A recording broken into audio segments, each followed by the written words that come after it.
Welcome to all students to my channel Physics Junction Abhi. Now I am telling you about force, types of force. I have discussed on my channel. Now I am proceeding, taking new topic, inertia. What is inertia? So the first inertia was introduced by scientist Galileo. Galileo was a scientist who introduced about inertia. And in mechanical physics, अगर हम mechanical physics discussion करें बच्चों, mechanical physics, here body is found in two state of rest and state of motion. तो generally हर body जिस state में है उसी स्टेट में रहना चाहिए. It means that the property of body, a tendency of body by which it wants to maintain its state. This tendency or property of body is called inertia. इसका यही मतलब है कोई भी बॉडी जिस स्टेट में है वो स्टेट ऑफ रेस्ट में है तो स्टेट ऑफ रेस्ट में रहना चाहेगी, स्टेट ऑफ मोशन में है तो स्टेट ऑफ मोशन में रहना चाहिए. अब प्रॉब्लम यहाँ पर ये आती है कि ये भाई कैसे पता चला कि भाई उसी में रहना चाहिए. तो यहाँ पर गैलीलियो ने क्या किया, एक एक्सपेरिमेंट किया और उसके बेसिस पर ये चीज़ें क्लियर हुई. देखिए कैसे एक्सपेरिमेंट किया उन्होंने एक इंक्लाइंड प्लेन लिया. इंक्लाइंड प्लेन का क्या होता है, जो झुका हुआ प्लेन, कुछ इस तरह का प्लेन लिया और यहाँ पर एक मार्बल लिया और उस मार्बल को इन्होंने इस पर मूव कराया और वो मार्बल मूव करते करते आया, फिर वो हॉरिजॉन्टल प्लेन पर मूव करने लगा, फिर कुछ डिस्टेंस जाकर के रुका होगा. अब रुका क्यों होगा, क्योंकि सभी को पता है कि फ्रिक्शनल फोर्स यहाँ पे एक्ट करते हैं. फ्रिक्शनल फोर्स, जब मैंने उस दिन बताया था टाइप्स ऑफ फोर्स में कि कोई बॉडी किसी सरफेस पर मूव करती है तो उसके पॉइंट ऑफ कांटेक्ट पर एक फोर्स डेवलप होता है, एक रिस्ट्रिक्टिंग फोर्स डेवलप होता है जो उस बॉडी की मोशन का अपोज करता है. तो यहाँ पे फ्रिक्शनल फोर्स की वजह से बॉडी कुछ डिस्टेंस ट्रेवल करेगी और रुक जाएगी. अब क्या करेंगे, सेकेंड टाइम गैलीलियो ने क्या किया कि यहाँ पर लुब्रिकेंट्स का यूज किया. लुब्रिकेंट्स जो होते हैं ये फ्रिक्शन को कम कर देते हैं. लुब्रिकेंट्स का यूज किया और फिर इस मार्बल को मूव कराया तो ये मार्बल पहले से कुछ ज्यादा डिस्टेंस ट्रेवल किया. इन्होंने मोर लुब्रिकेंट यूज किया थर्ड टाइम में, और ज्यादा लुब्रिकेंट लगा दिया तो ये जो मार्बल था ये और डिस्टेंस जाके रुका. तो इससे यही तो पता चल रहा है कि जैसे जैसे फ्रिक्शनल फोर्स कम हो रहा है इस मार्बल की जो डिस्टेंस है, ट्रेवलिंग डिस्टेंस है हॉरिजॉन्टल प्लेन, वो बढ़ रही है. जनरली अगर ये कह दिया जाए कि अगर यहाँ पर ये फ्रिक्शनल फोर्स जीरो होता तो ये मार्बल कभी रुकता ही नहीं, यानी ये अपनी मोशन की स्टेट को बनाए रखता ना. तो इससे ये पता चला कि जनरली मार्बल चलना चाह रहा है लेकिन यहाँ पर एक फ्रिक्शनल फोर्स है जो इसकी मोशन को अपोज कर रहा है और वो रोक दे रहा है. तो इनर्शिया जनरली जो है कि कोई भी बॉडी जो है वो अपनी स्टेट में कोई भी चेंज अपने आप नहीं करना चाहेगी. क्लियर हुई बात. वो चेंज तभी होगा जब वहां पर फोर्स प्रेजेंट होगा. तो यहां से हम चीजों को आपको यही समझाना चाह रहे हैं कि here any particle is moving on inclined plane and after moving the inclined plane it begins to move on horizontal plane, but time to time the distance traveled by the particle on horizontal plane changes due to usage of lubricants. Means हर बार जब हम lubricants को use करते हैं तो वहां पर हो क्या रहा है कि जो फ्रिक्शनल फोर्स लग रहा है पार्टिकल और सरफेस के बीच वो कम होता जा रहा है. तो पार्टिकल कर क्या रहा है, हर बार हॉरिजॉन्टल डिस्टेंस जो ट्रेवल हो रही है वो ज़्यादा हो रही है.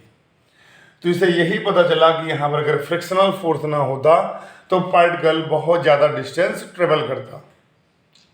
तो इससे ये प्रूव होता है कि ये बॉडी की एक प्रॉपर्टी है इनर्शिया, जिससे ये पता चला कि बॉडी अपनी स्टेट में कोई भी चेंज अपने आप नहीं करेगी अगर उस पर कोई फोर्स लगता है, कोई एक्सटर्नल फोर्स लगता है, तभी उसकी स्टेट में चेंज होगा, वो चाहे स्टेट ऑफ रेस्ट हो, वो चाहे स्टेट ऑफ मोशन हो। तो उम्मीद करते हैं सभी को यह बातें समझ में आई होंगी कि हमने इस एग्जाम्पल को भी ले लिया, इस एग्जाम्पल से मैंने समझा दिया कि ये बात कैसे समझ में आई सभी को। बच्चों अगर हम टाइप्स ऑफ इनर्शिया की बात करें बच्चों, तो टाइप्स ऑफ इनर्शिया जो होते हैं 3 टाइप से होते हैं।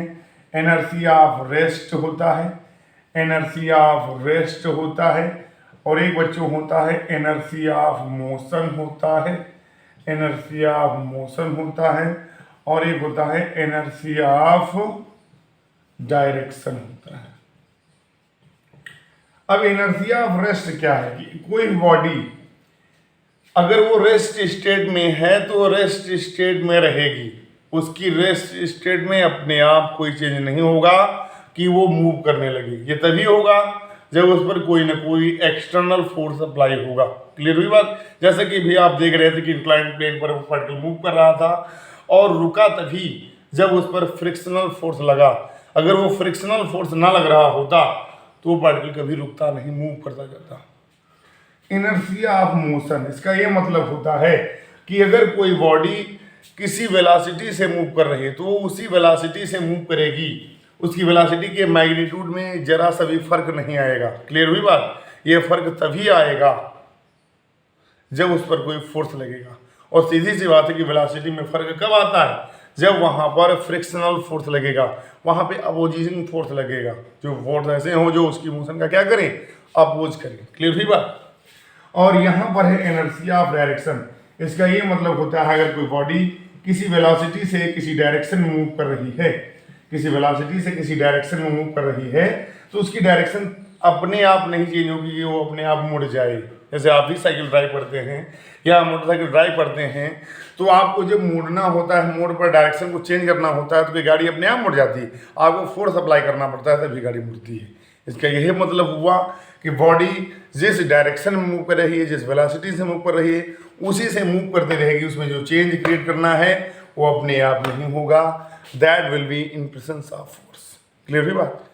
तो ये सब प्रॉपर्टी ऑफ इनर्शिया है। जनरली जो इनर्शिया है बच्चों, इससे this is the measurement of the mass of body, this is the measurement of mass of body, measurement of mass of the body.